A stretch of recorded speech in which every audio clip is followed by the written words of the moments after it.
So first of all, very quick mention to the fact that Sean Oliver, multiplayer designer and campaign designer at Treyarch Games, who obviously make the Call of Duty and have made the Call of Duty Black Ops series so far.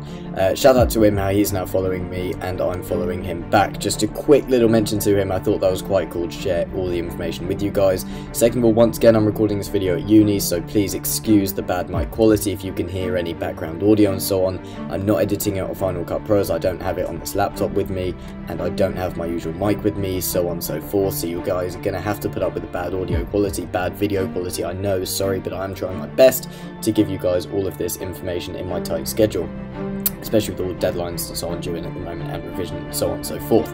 But guys, second mention, do follow my Twitter. I've been posting loads more information about Call of Duty Black Ops 4 on there. Please do give it a follow, I'd recommend that. I cannot recommend that enough. But in today's video, we're looking at zombies information for Call of Duty Black Ops 4. I know you guys are really excited about zombies, loads of zombies fans out there. Treyarch, obviously the birthplace of zombies, and I do have some information to share with you. Now, once again, this is not from my own personal inside source, this is from the same inside source or source of information who has given me information from the other video about Black Ops 4's campaign, and in a future video I'll be definitely looking at multiplayer information from him, comparing him to my inside source, looking at those two together, trying to verify the information. Let's get straight into it. Here we go. Talking about zombies, he says, this guy says, well, I haven't really heard about the overarching story other than the general outline, but I know quite a bit about the first map. I was actually on the team that put it together up until mid-March, which is when I got shifted over to campaign again to help finish up some stuff for the reveal. Basically, all this information is based on the build that I was working on last month, so do take this information with a grain of salt. Different builds of the games are obviously pre-release, all the way up to the beta, which we all get to play. You have the alpha, beta, and even pre-alpha, and you have like pre-alpha. You have so many different builds of the games, so there will be stuff that will change in there, 100%. Then he says, well, the on-disc map, has been pretty much ready since January. There are a couple of delays in the early stages. You can expect that, but it's a seriously ambitious map in terms of scale. Like if you thought Gorod Krov or Zotsuba no Shima DLC maps were big in terms of the playable area, this game is just going to, quote, blow your minds. We'll be seeing a massive starter zombies map just like we saw with Black Ops 3. Then he says, active development on the disc map for Black Ops 4 started pretty much straight after we finished on the Chronicles DLC for Black Ops 3, Zombies Chronicles. He says, and seriously, don't even ask me about that disaster. Interesting to see what he means by that exactly, but obviously there were issues with the release, or maybe Activision said to them, look, you've got to release DLC for this, but they were already working on Black Ops 4, so they sort of had to put back Black Ops 4 development to concentrate on Zombies Chronicles. Quite interesting to see about that. Then he says, it's said about 10 to 15 years after the events of Black Ops 3's ending in Monty's perfect world. You're playing as the children from Black Ops 3 who are now all grown up in their mid to late 20s, and most of them share a few character traits with their the Ultimates, i.e. pre-Black Ops 2 versions. This was done because the writing team were painfully aware of how much people were getting bored of the more serious characters in Black Ops 3 and wanted to give a more Black Ops Zombies feel to Black Ops 4. It's going back to the roots, I definitely like that. To which my guy says, what do you mean by sharing traits? And he says it's just minor things. For example, Dempsey still curses a lot and knows a bunch about weapons. Nikolai talks about being thirsty, Takeo talks about honour a bunch, that kind of thing. So, new but old school, if that makes sense. And then he says, so my guy says, so they'll be different but familiar, to which the source replies, yeah, you could say that. You have to remember that the kids are basically new versions of old characters made with their souls. Some things have sort of carried over. Cool. Then he says, anyway, Monty's the main villain this time around. He's become aware that the character traits from Ultimates are starting to bleed over into the children, and he desperately doesn't want them to turn into their original counterparts. Realising that Richtofen may be hardest to control in the event of a full-on personality bleed over, Monty decides to take Eddie somewhere and knock him down so that he can't be a danger to his world if he goes rogue. The rest of the crew are obviously not too happy to find out what Monty's up to, so they decide to gear up and go after him. The four characters, Tank, Nikolai, Takeo and Samantha, all leave the house to chase down Monty, so we summon some obstacles to slow down the crew, and that's where the map starts, in front of the house from Revelations in Monty's perfect world. So if you guys remember, after the actual ending of Black Ops 3 Zombies, Treyarch did release a sort of wrap-it-up sort of video showing the house with Samantha and so on and all of the characters. So it seems like Black Ops 4 will pick up from this. Now this bit's really interesting. The map itself is set in rural England in Somerset. The team were told to research this when designing the map's aesthetics.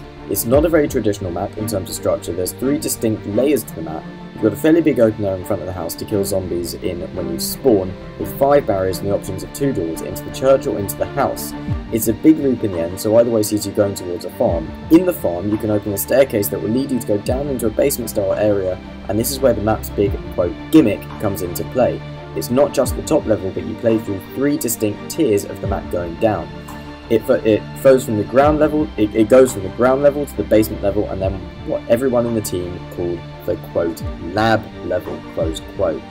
So my source then replies, source of information then replies saying, what do you mean by the lab level? To which he then replies that it's basically a huge lab, like a laboratory science lab obviously. Think Black Ops 3's Moon in aesthetics. It's nowhere near as big as the other 2 tiers. We were told to design it as though it's clearly been used by someone with supernatural powers and not Group 935 like the Black Ops 3 maps were. So there's stuff like books floating in the air and a lot of Keeper themed items. That's where you turn on the power, in the bottom of the lab, and from there you can access the rest of the map. He says one of the characters will mention hearing something, and that's the start of the main story quest. He said the story quest main challenge is to rebuild the teleporter that you see Maxis ripped off and destroying in the opening of Revelations. That sound was a brick coming loose in a wall outside of the house. You need to interact with the hole and it'll break down. Inside is the basement from the Revelations cutscene with the half-destroyed teleporter inside. He says he's legitimately got no idea on what happens next. They were just starting to code the quest when he was transferred over to the campaign development team. But it ends with the team having a boss fight with a gateworm-like creature with wings in the field and activating the teleporter to go after Monty. Best comparison I can think of is that it's a little bit like Black Ball from Shadow the Hedgehog.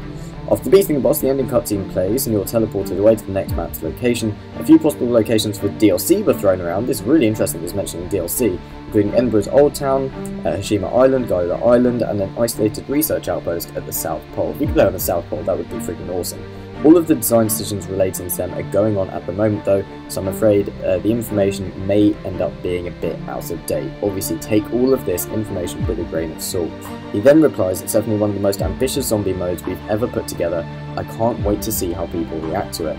Then asked about multiplayer, he said, you'll have to wait on that one. I didn't personally work on multiplayer, but I can speak with some of the guys who do to see where things are at. And that is the end of the conversation for today's video, guys. Hope you guys have enjoyed. Let me know all of your thoughts in the comment section down below. Once again, please do follow my Twitter at 751official for all of the latest breaking news. I will be really interested to compare and contrast what my inside source says about this, potentially what the Treyarch designer himself says about it if I can get in contact with him, and obviously we can compare all of this information to launch date information and official confirmed information. Let me know all of your thoughts in the comment section down below, guys. Make sure to subscribe to keep up to date with all of the latest information. Again, apologies if you guys can hear the fan on my laptop, that's the background noise. No way of really editing that out.